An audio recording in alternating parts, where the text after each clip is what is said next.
Hola, ¿cómo están? Esta es otro video de continuación en la serie, en esta lista de reproducción del capítulo 3 de Aurelien Guerón, que pretende acompañar en la lectura y aprendizaje de la tarea de clasificación, en el caso de un ejemplo de reconocimiento de imágenes, para entender de qué manera y poner manos a la obra a la construcción de un modelo de Machine Learning para clasificación, en este caso para el ejemplo clasificación binaria, en el caso del detector de 5, es decir, un algoritmo de Machine Learning que va a detectar si una imagen de un dígito trazado a mano efectivamente representa un 5 o no. Eh, ya habíamos llegado a la parte de construcción del modelo en el que ya veíamos que predecía. Entonces miremos que acá ya nosotros tenemos, pues que habíamos llegado a la parte en la que, recordemos, habíamos eh, instanciado la clase SGD Classifier, bueno, la importamos del módulo Linear Model Scikit-learn, y habíamos instanciado la clase que, como es la forma en que optimiza y entrena es de manera aleatoria, debemos de establecerle un estado aleatorio, una semilla aleatoria, a través del hiperparámetro random state, con un número el que tú decidas, es muy usual el 42, para que los datos de modelamiento sean reproducibles.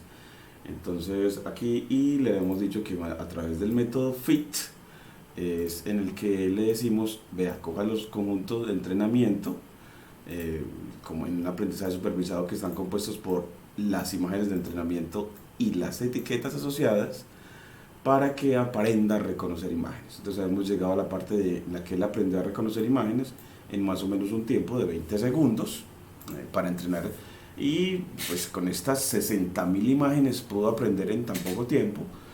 Pero por lo regular se acostumbra a un computador, este tiene 12 gigas de RAM para poder que lo haga en un tiempo corto. Por lo regular los datos en imágenes de alta resolución pues van a necesitar una arquitectura de cómputo mucho más poderosa, que a veces la tenemos que pagar de un servicio en línea. En este caso nos sirvió bien a través de este computador para finalidades didácticas. Entonces ya aprendió a reconocer, y lo que hicimos después fue, bueno, entonces empiece a mostrarme si sí está prediciendo bien las imágenes, es decir, dame una imagen y con el método predict asociado a la función predictora que hemos llamado EGD-CLF, como la llama Guerón usualmente, aunque uno la puede llamar como quiera. Pues allí, al aplicar ese método predict, le está diciendo, de esta imagen, dígame qué es capaz de reconocerla, ¿es un 5 o no? Y ya al decirlo, él nos dijo, sí, vean, la imagen la 12ª imagen, la indexada con el 11, es un 5 efectivamente. Si buscamos acá, la indexada con el 11, que es la 12, mire que efectivamente sí es un 5, como lo señalo yo acá. Y que la primera también es un 5, así, miremos a ver, pues la indexada con el 0, la primera, así él dice que sí. Y otra que también sea un 5, bueno, pues dentro de la tercera fila no hay 5, dentro de la cuarta aquí hay un 5, entonces dentro de la cuarta, que es 10, 20, 30, 40, la indexada con esta sería 41, 42, 43, 44, 45, 46. Entonces la indexada con el 47 también es un 5. Miremos a ver si efectivamente lo es. Con el 47. Y también nos dice que es un 5. Y ya la anterior a ella, que es un 0, pues nos debe decir que no lo es. Entonces, bueno, pues en la 46 nos debe decir, bueno, esa no. Pues efectivamente lo es. Entonces parece que él se desempeña bien, al menos en las imágenes que le he pasado. Pues ahora lo que queremos ver es, y si lo hace en imágenes nuevas, lo irá a hacer bien. Entonces aquí pasamos a la etapa de medir el desempeño de nuestro modelo, y vamos a ver entonces de qué manera se hace, para ver de qué manera se va a comportar en datos Primeramente, queremos establecer su poder de predicción en datos nuevos. Entonces, utilizando los datos que tenemos, los datos de entrenamiento, queremos saber su poder de generalización o su capacidad de generalización, es decir, la capacidad de predecir bien en nuevas imágenes, y eso lo hacemos con una metodología llamada de validación cruzada. Entonces, hoy queremos ya mostrar de Guerón, bueno, y cómo vamos a medir el desempeño. Entonces aquí vamos a pasar a la presentación RISE y le decimos, bueno, parece que nuestro clasificador hasta ahora adivina muy bien, es decir, reconoce bien cuando una imagen es un 5 o no, y nos lo da a través de, de un booleano diciéndonos true cuando sí lo sea y false cuando no. Y parece que acertó. Ahora evaluemos el rendimiento de nuestro modelo. A eso lo llamamos performance measure, es decir, medición del desempeño de nuestro clasificador. Y pues evaluar un clasificador suele ser significativamente más complicado que evaluar un regresor. Un regresor usualmente utilizamos la raíz del error cuadrático promedio o la raíz del error cuadrático o el error absoluto, el error promedio absoluto. Pero en este utilizamos muchos más, un abanico de más medidas de desempeño. Entonces, así que Guerón nos dice, hombre, tómese un café y prepárese para aprender muchos conceptos o acrónimos nuevos acerca de la medida de desempeño de un clasificador. Entonces, empieza con la medida, la que les voy a presentar en este corto video empecemos con la medida de exactitud o accuracy para la medición de desempeño. Pues, ¿en qué consiste? En realidad la exactitud lo que va a hacer es, yo le paso un montón de imágenes y él, para que reconozca si es un 5 o no, y él va a contar las veces que efectivamente predijo bien y va a sacar un porcentaje y me va a decir, yo según comparando mis predicciones con las etiquetas originales del conjunto de entrenamiento, he predicho bien en tanto por ciento de las veces. Y así la exactitud nada más es contar cuántas veces predice bien, cuántas veces a una imagen dice que es un 5 cuando sí lo era y cuántas veces dijo que no era un 5 cuando no lo era, cuando lo hizo, cuántas veces lo hizo bien. De todas las imágenes que le presentaron. Y la validación cruzada, que es un método que garantiza que uno mida el desempeño en el conjunto de entrenamiento y pueda establecer qué va a pasar o estimar qué va a pasar en datos nuevos, que eso es algo del Machine Learning muy delicado. Entonces han encontrado esta metodología que consiste en definitiva en coger todo el conjunto de entrenamiento y subdividirlo. En la primera iteración, tomar una parte de él para prueba y otra parte para entrenarlo. Entonces, en una parte del conjunto de entrenamiento lo vamos a subdividir de nuevo en una parte de entrenamiento y una parte de validación o prueba para que el modelo entonces se constituya en este nuevo conjunto más chiquito y se evalúe con la medida de desempeño de exactitud en el más chiquitico. Luego, y así establezca una medida de desempeño ahí, pero recordemos que estamos en el conjunto de entrenamiento. Luego, en la segunda iteración va a tomar un conjunto diferente para prueba y el complemento de él para entrenamiento. Entonces vamos a entrenar el modelo ya en un conjunto más chiquitico del conjunto de entrenamiento y en un conjunto de prueba diferente al anterior, al de la iteración anterior. Vamos a probar el desempeño y así tendremos dos medidas de desempeño, pero miren que son dos medidas de desempeño de nuestro modelo en conjuntos, entrenado en conjuntos diferentes y testeado en conjuntos diferentes.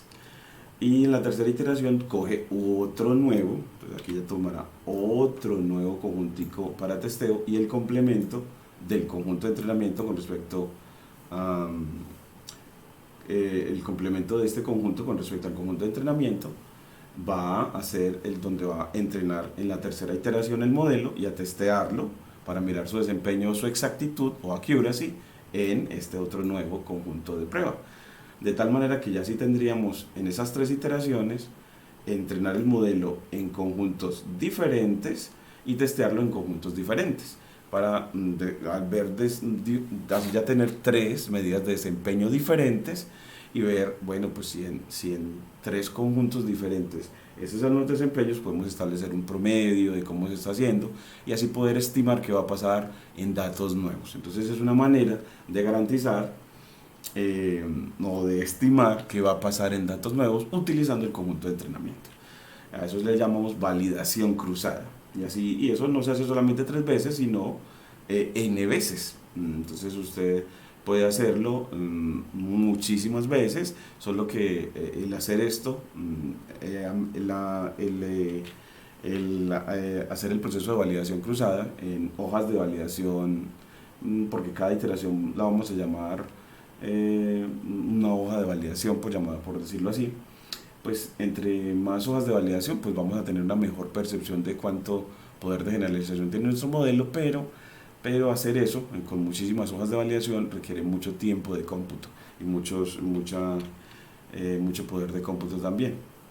Bueno, entonces así la validación cruzada la podemos ver también en este gráfico como tengo todos los datos originales, mi arreglo X, que después lo subdividí en X-train, en unos X de entrenamiento, unos X-train, aquí lo vamos a poner un X-train, y en un X-test, o un X de testeo, un X-test, aquí. Entonces, a ese conjunto de entrenamiento yo lo voy a subdividir en 5, por ejemplo, en 5 hojas de validación, 5 subconjuntos, 5 hojas de validación, FOD 1, FOD 2, FOD 3, FOD 4, FOD 5.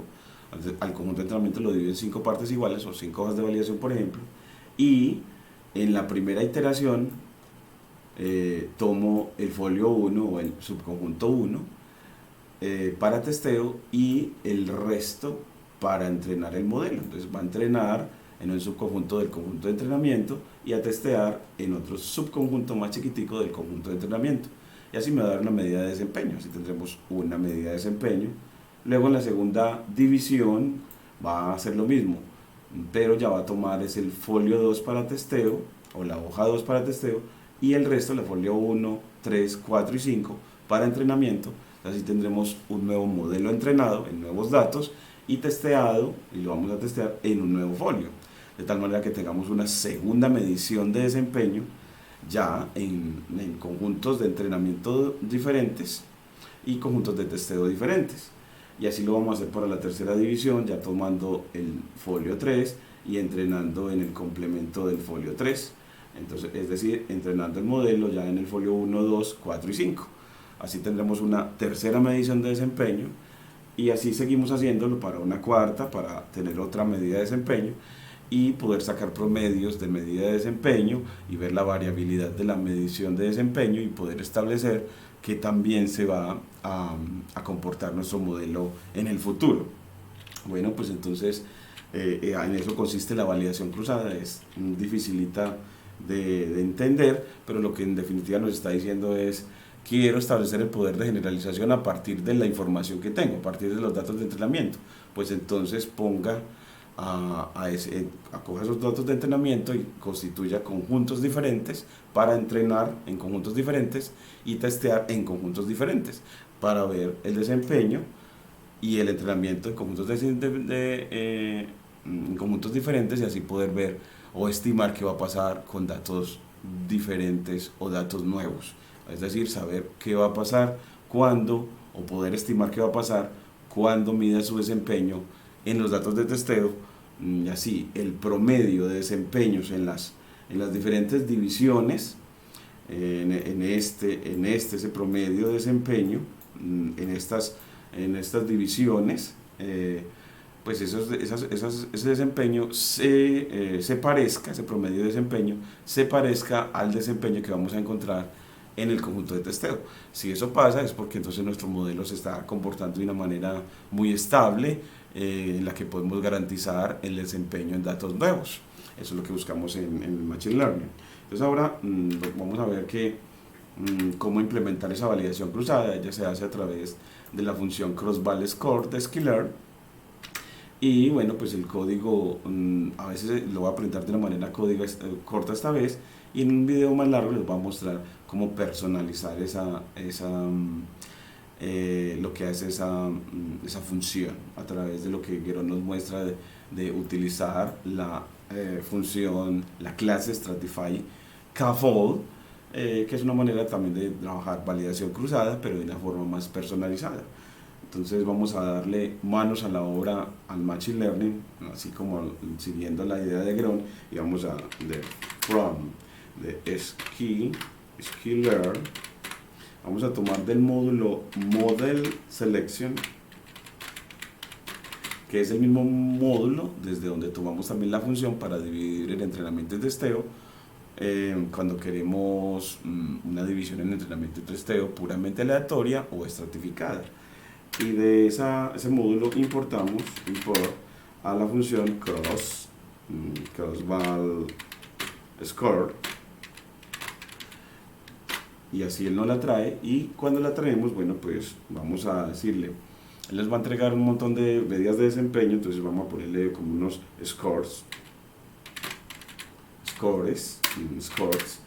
Esos scores de dónde se obtienen, pues de llamar a la función crossval score aplicada sobre nuestro modelo, el GD CLF. Le damos el conjunto de entrenamiento y las etiquetas de entrenamiento para detección de sincos. Le damos las hojas de validación, ¿no? Si queremos a través del hiperparámetro CV o del parámetro CV, le dices cuántas hojas de validación, pues pongámosle 10 hojas de validación, aunque en este Guerón no pide tantas, entonces podemos hacerla como 3 nomás. Entonces así vamos a subdividir el conjunto de entrenamiento en 3 hojitas o 3 subconjuntos, de tal manera que en la primera iteración tomemos, por ejemplo, para entrenar en el primero y el segundo y testear en la tercera hoja. Y en la segunda iteración entonces lo haríamos entrenando en el primero y el tercero y testeando en el segundo. Y en la tercera iteración entrenaríamos con el segundo y el tercero y testearíamos con el primero, por ejemplo. Es así, le decimos, pero le dices también cuál es la medida de desempeño. Pues entonces el scoring, le dices, bueno, ¿y cuál es la medida de desempeño para ayudarte en los desempeños en cada una de ellas? Pues dile que accuracy, pero a través de una cadena de caracteres. Creo que lo escribimos así, accuracy. Bueno, entonces al darle ella, vamos a decirle, bueno, pero como es un proceso que tarda, ponle porcentaje time para estimar cuánto se demora hacer ese proceso de entrenar el modelo en 3 subconjuntos diferentes evaluar su desempeño en 3 subconjuntos de testeo diferentes. Él se tarda un tiempo en hacer eso. Ahorita se demoró como 20 segundos solamente entrenando en el conjunto de entrenamiento total para aprender a reconocer imágenes. Pues entonces en este caso probablemente se nos va a demorar alrededor de 1 minuto, 1 minuto y medio o 2 minutos para hacerlo. Entonces vamos a ver cuánto se nos tarda.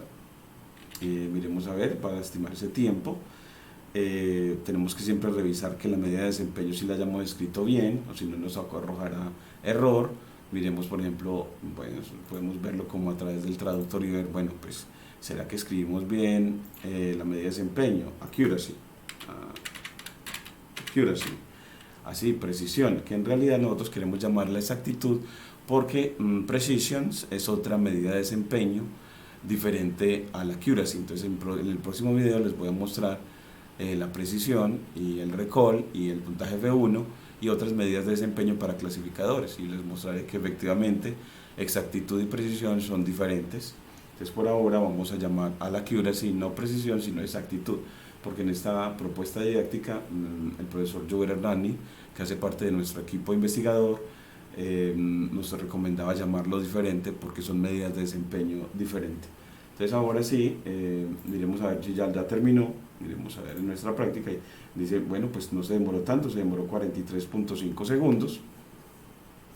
y ya pues nos dio esos puntajes. Ahora si usted los quiere ver, esos puntajes, esos scores, ve que es un arreglo en NumPy con efectivamente 3 medidas de desempeño, en la que nos dice tenemos un desempeño del 95%, otro de 96% y otro de 96%. Y usted puede pedirla a través del punto means, del método means, para hallar el promedio de desempeño en esas hojas de validación, y así nos dice alrededor del 95, casi 96% de buen desempeño, es decir, de 100 imágenes que les pasa, en el 97 de las veces detecta bien un 5, en el 97% de las veces detecta bien un 5. Y bueno, y podemos también pedirle y dame la variabilidad en estas medidas de desempeño. Pues dame la desviación estándar, SPD de eso. Y cuando tenemos una desviación estándar que es pequeña, en este caso, miren que es de 0.004, quiere decir que entonces no hay mucha variabilidad en el desempeño en conjuntos diferentes, lo que uno le garantizaría entonces, o le daría la presunción de que en conjuntos nuevos él se va a desempeñar muy bien, con un desempeño de casi el 96% de las veces va a detectar bien un 5, cada vez que le pasas una imagen. Es así, uno puede tener una muy buena percepción de cómo se comporta nuestro modelo de Machine Learning, de reconocimiento de imágenes, que tan importante es para, por ejemplo, ingeniería agropecuaria, y en medicina también el reconocimiento de imágenes es vital para diagnosticar a los pacientes. No olviden pues darnos su like y su dislike, que nos anima a corregir y a mejorar nuestra didáctica de la ciencia de datos, y pues suscribirse a nuestro canal con la campanita para que les lleguen las notificaciones de los nuevos videos que estamos haciendo en este camino de aprendizaje del Machine Learning. Muchas gracias.